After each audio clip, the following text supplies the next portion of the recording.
you believe in what you're doing, you just have to keep chipping away. Take your idea, try and refine it as best as you can. Yeah.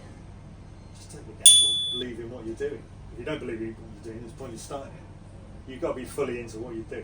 Ask for help. If you don't know, ask for help. People will help you. There's help and advice out there. If you've got a problem and you can't see your way through it. Gareth said that one thing he knows for sure is you should be ready to ask for help.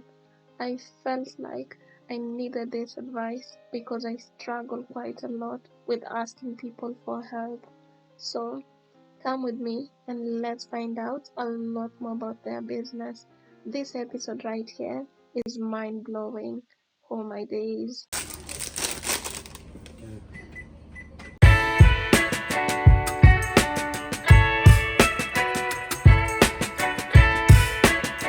In this episode, I get to feature an amazing entrepreneur who's running a sweet shop business here in Bristol at St. Nicholas Market. And without further ado, allow me to introduce to you Gareth, who runs the business. Hi there. Hi. Yeah, it's nice to meet you. And you? Would you mind introducing yourself so that the people watching you Sure. can know you and the business you're running? Yeah. Hi, I'm Gareth, and I'm the manager of Treasure Island Sweets, also known as the Bristol Sweet Shop here in St. Nick's Market. We've been trading since 2003. The business belongs to my brother and his wife, who set it up 2 decades ago. And we also sell online as well. Oh wow! So what's it that you can tell me about your brother or you, just to make me understand the journey that has been? Well, my brother and his wife, Yeah. they used to work in photography many years ago. And every summer they used to go off on holiday in their camper van going around Europe and that, and they happened to be in Belgium and they saw a lolly shop and they really liked this lolly shop, and they thought, they were looking for a change of direction, and they wanted to work for themselves. So they thought they'd try it out here when they got back, and so yeah, that's what happened. They started out with a little market stall. Yeah. They used to go out the front of St. Nick's Market there, selling about 20 jars of sweets. They used to go to Glastonbury Market, Wells Market, and everybody thought they were mad. They probably were to a degree. But it was kind of fortunate at that time, because Woolworths, which was famous for its pick and mix, and it's the main supplier of sweets, I suppose, to everybody. You go on there on a Saturday morning and get your sweets. That business folded. So definitely in Bristol anyway, they were fulfilling the need for people's sweets. Yeah. You'd have people queuing around the shop at times. It was quite crazy as to how busy it would get. But yeah, they had that journey from the stall outside. Mm-hmm. This unit became available, and they decided to take it on. And as I say, everybody thought they were crazy. The management, it's not going to work. And even down to when my brother was taking it over, and he decided, putting in a good floor, and just, they were making it look nice. Yeah. And everybody thought it was, why spend that, especially for kind of like the market stalls at that time. It's like, why spend that much money on, making a premise looks good, but you want it inviting. And yeah, so they started out with, I don't know how many sweets actually in here, but it's grown over time. We've added shelves to the point, as you can see, the shop is rammed full of sweets. There's no space really to put anything else in now. Yeah. That's why certain sweets will only fit in certain places because of the way the shelving says. Over time as it's got more popular, we've added. So it's because we've got now, over 300 in the jars alone, not including the stuff in the packets. But as well as the shop, from that point, they'd started selling online as well, which was quite new at that time. But my brother sort of knew his way around computers and that through photography, going into digital photography. So doing it from the shop, and that's what I was like, do it in the morning before, because you just don't know. Because with retail, you just don't know what's going to happen. You can plan. You might think you're going to have a really busy day. There's loads of events going on, and then nobody comes in because it's rain. You just don't know. It's the nature of the beast, isn't it? You kind of, in some ways in here you've got a rough guide. I would say, you know, it's mainly adults during the week, office workers coming in for a treat. Yeah. Weekends, families, and tourists. And then of course you've got school holidays, so you tend to see a lot more footfall then, and tourists, you know, as you go through the summer. But then the products change through the summer. Obviously nobody wants chocolate in the summer. Yeah. Why not? I know. I think I'd have more chocolates in summer as compared to winter.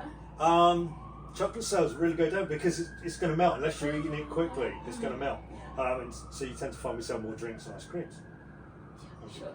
You know, and then as you get through the summer, then you've got Halloween, so people start buying sweets for Halloween, and then you've got the build up to Christmas where it all goes crazy, and you can't, you know, you can't keep the shelves full, as it were. Yeah. And then January, it's dead. Everybody's on a diet then. Yeah. New Year's resolutions. You know, New Year's resolutions, Yeah. and then February starts, and then it's Valentine's, and then people are like, oh, you know, and then you're thinking it's Easter. Yeah. So there's a, yeah, it's weird how it goes. But as I say, some days, because of being in the city as well, it kind of, anything can happen, you know. You might find, you know, there's a massive wedding party or something from over there, and they suddenly come through, they're like, oh, you know, you got one or two of the kids because they're screaming in the registry office, and that's so they come down here and get some sweets, and then they're like, oh, one of the adults has seen the sweets, and then they come in here, or somebody from the pub. You just don't know. There's so many things going on in Bristol. Yeah. So we're fortunate of where we are from that point of view. I mean, I've got customers who come in from all over the world.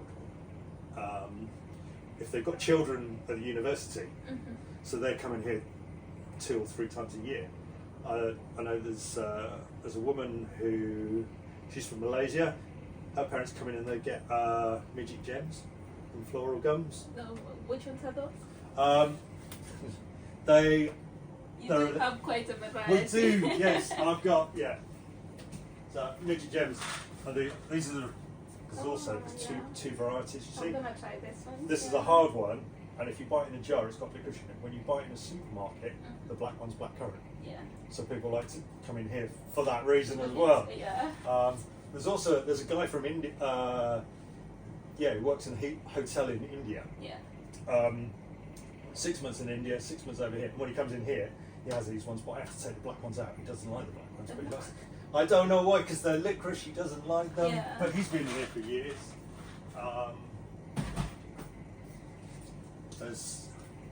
I've got there's a professor at the university again. He goes out to China about twice a year. He takes aniseed balls. I've got quite a variety. Yeah, as I say, because people taking sweets away, you know, traditional sweets that you wouldn't have in other countries, and same as, you know, so when people come in here, they're trying to find just different stuff. Yeah. I'm rambling now, but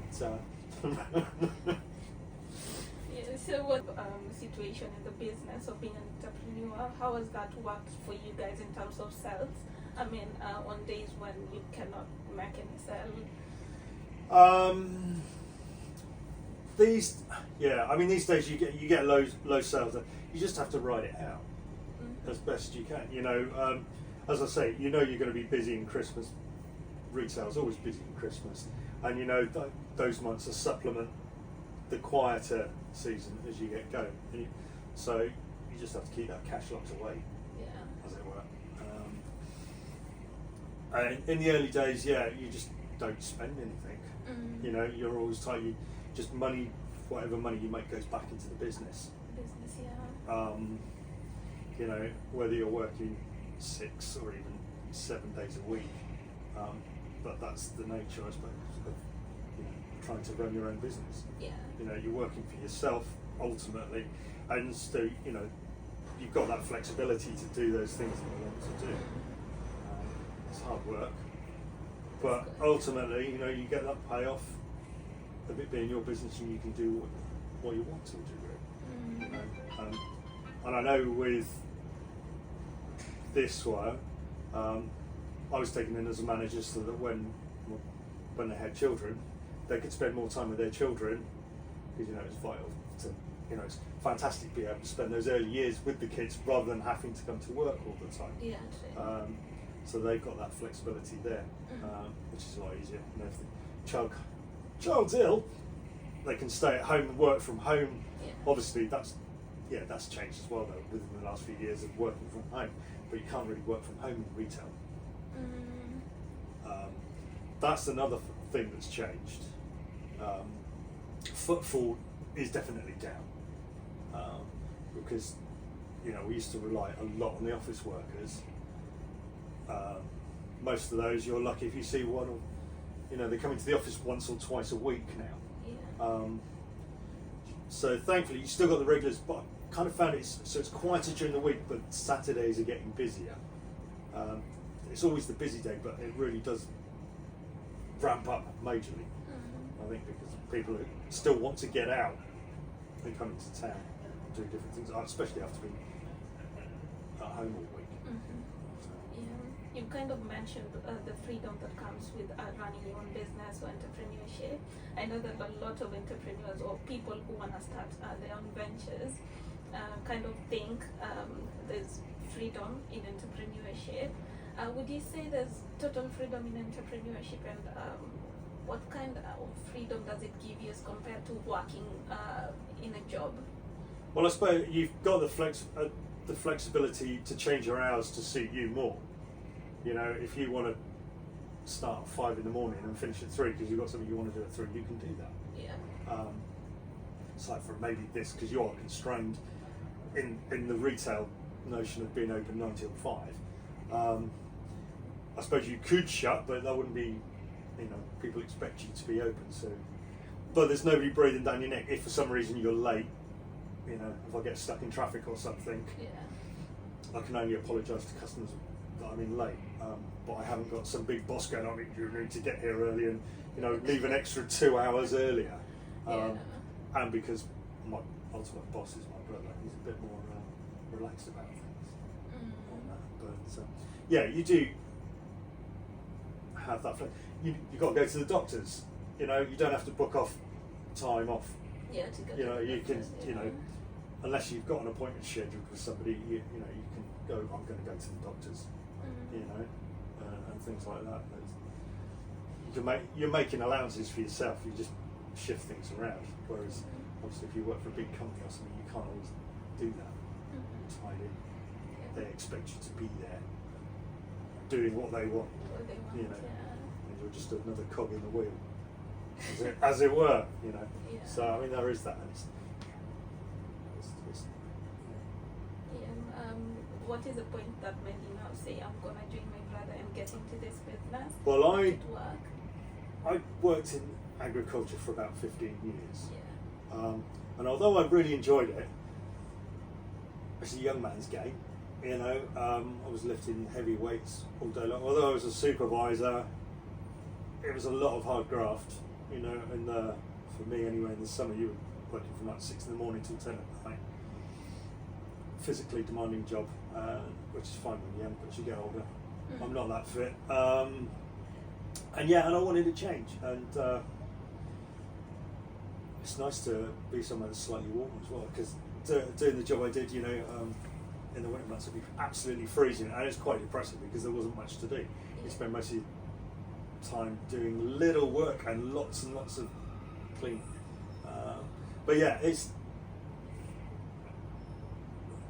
I was here for a trial period to see how we both got on, and it's just nice having all those customers. Yeah. As I say, you're different people coming through the door, and it's because of the kind of shop it is. You get to engage with customers. You've got the repeat customers coming in, so you're building up that relationship with them, discussing music, the world, putting the world to rights in the shop, and it's really nice. It makes you want to get out of bed in the morning to come to work. It's which is a rare thing. It's a happy environment to work in. Yeah, you do sound like you do enjoy the social aspect of it. Yeah, no, I love it. It's weird, because I know when I was younger I used to really not like engaging with people, but in some ways here's my stage. You know, this is the shop. I'm in it. I'm welcoming customers into the shop, which I could have dreamed of doing that, you know, quite some time ago. And saying, "Hi, welcome." It's pretty much because I do like to acknowledge every customer who comes to the door. Yeah. You know, even if it's just a small hi, hello, to let them know that I've acknowledged that they've made the effort to come in here. Mm-hmm. Which is another, because we mentioned previously before we started videoing about being warm in the shop.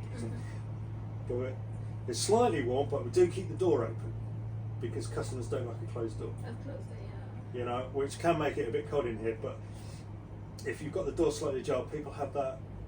They don't necessarily want to come in. They might want to come in, but it's like, oh, I've got to. Then really do have to engage with somebody in the shop. And it's that psychological barrier. If the door's open, they're coming, and I can just tuck myself away in the corner, and they don't have to deal with me if they don't want to. They can get on and do their own thing because I don't like badgering customers. I know, you go to some shops and they're like, "Oh, can I help you? Can I help you?" And they're really pushy. That means I'm going to walk out the door. I don't like pushy salesmen. Yeah. You know, let's just let the customer do their thing. You know, I will say, "Are you looking for something?" Because there are people who like to find it themselves. You know, or they'll be like, "Oh, they haven't got it," and you'll be like, "What couldn't you find?" And then you go, "Ta-da! Here it is." Yeah. But Yeah, you've kind of mentioned that, and then I can relate that because of that kind of a customer. I do get shops where they have their doors closed, and I'm like, I don't know if I should go in. Is it open? Is there someone? Is it okay if I go in? Yeah, so that kind of just creates a barrier as a customer. Yeah. And it is. Yeah, I mean, I know when it's been really cold and I've pushed the door up, but I don't fully close it, and you'll see people on the outside, and it's like you have to grin and bear it. Just wear loads of thermals. You know, I got my thermals on today because I know, through experience, you've got to have that door open to get people to come in. Yeah. So, because that's the important thing. But once they come in, they're going to spend some money, hopefully. Yeah. And and then come back again once they discover us. Yeah. Because that's the thing. Although we've been here for 20 years, still get people come in who used to be able to go dancing up in the main exchange hall back in the 60s. People who used to go to gigs there who've never been down this part of the market. So, trying to lure people in, get them in, and when they discover us. And things like, I know people moan about street furniture, sort of the A-frames and that we have out. But they do work, they bring people in. Many people say they saw the sign at the top and they followed it down and they've come in here. And it's like, wow, how did I not know this place? I've lived in Bristol all my life and I've not been down this part of the town. Because we're creatures of habit. Yeah. I mean, so that is the hard thing, is trying to get people in. I suppose we've had newspaper adverts, radio adverts, and they do seem to work, because you'll get people in here anyway that come in and say, "Oh, I heard you on the radio, I saw that article in the newspaper." So yeah, just trying to constantly bring in more people. And I suppose Bristol, part of it's quite a transient city with the students. So trying to get the students in, but every 3 years, there's they've gone. So you need to keep bringing the fresh people through. So. It's quite interesting that you've mentioned the traditional aspects of marketing, which are radio and television. How is it marketing on the digital side? Digital world? Yeah, we do adverts. That's something I don't deal with. My brother deals with that, but I know we have. Yeah, social media adverts go out every now and again, and through Facebook and Instagram, and we don't do TikTok. Not that I'm aware of. I don't do it. There's, and Twitter and but there does come a point. It's like for a small company, how much time do you want to spend on social media? I know you need to. Yeah. I know a lot of my friends who do their own, sort of the artists. And so if you're a one-man or one band doing stuff, and they say, you have to spend so much time promoting yourself online when you're not actually making art. Yeah. But you're trying to say how great everything is. Because that's the other thing, isn't it? You're buying into something. Is it important to balance the traditional aspect and the digital aspect of marketing? I think so. For us, anyway, for our customer base. I suppose that's knowing your customer base, isn't it? Because you know, we've got people from, I suppose, you know, children from 4 to 80 plus. So you'll have people who listen to the radio constantly.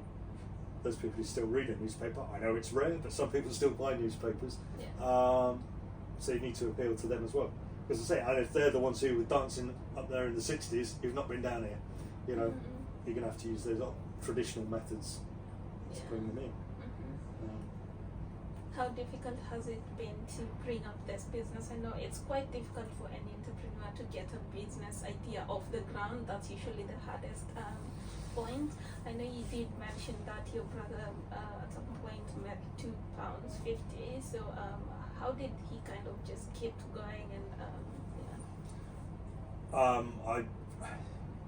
I don't know.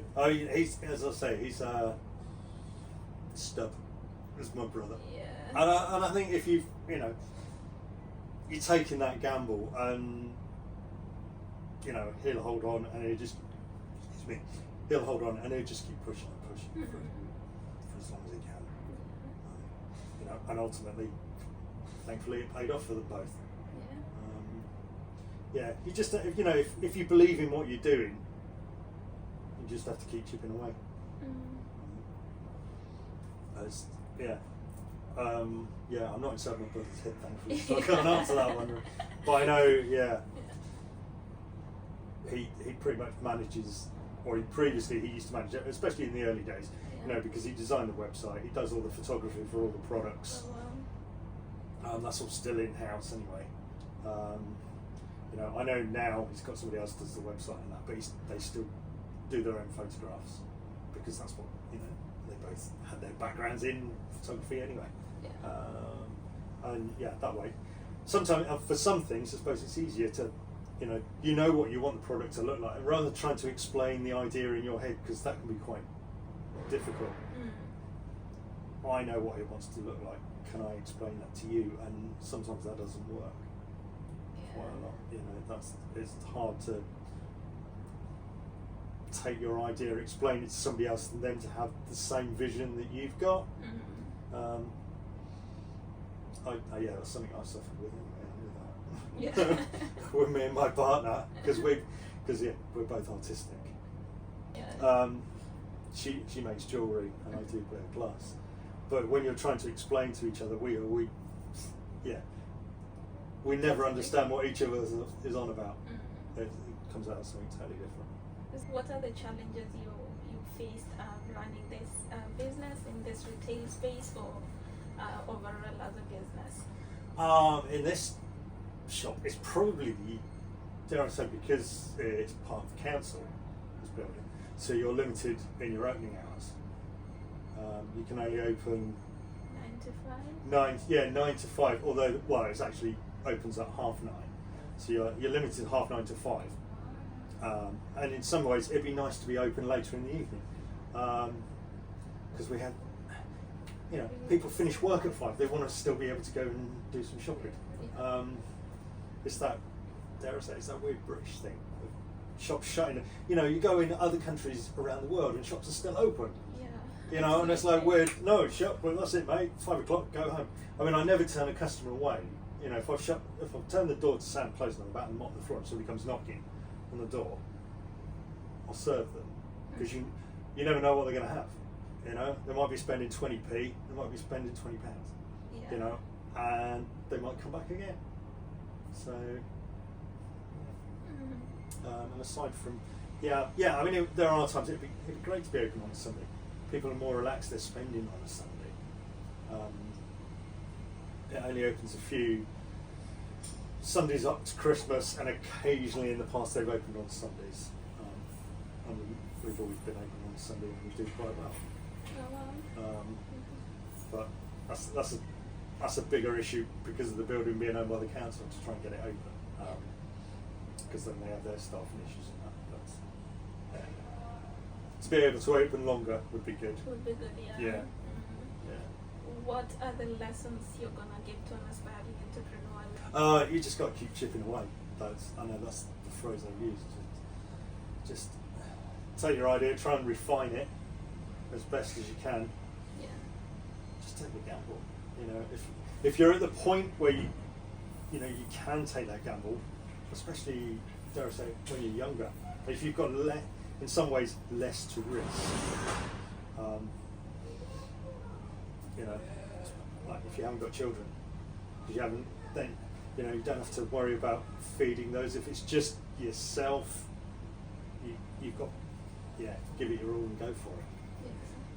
That sounds a bit wobbly, but I don't know the best way to put that. No, I get it's it. a lot easier to do it when you're on your own or with a partner, if you haven't got all those extra responsibilities and burdens on you. Because if you've got to think about, will this idea work? But I've got the children to feed and extra bills to meet, and that's going to be more hassle and more weight on your shoulders, because it is going to be a lot of weight in trying to get things, because you're going to have times where it's absolutely rubbish. As I say, the £2.50 Sunday, or the £2.50 Christmas. You just hopefully believe in what you're doing. If you don't believe in what you're doing, there's point in starting it.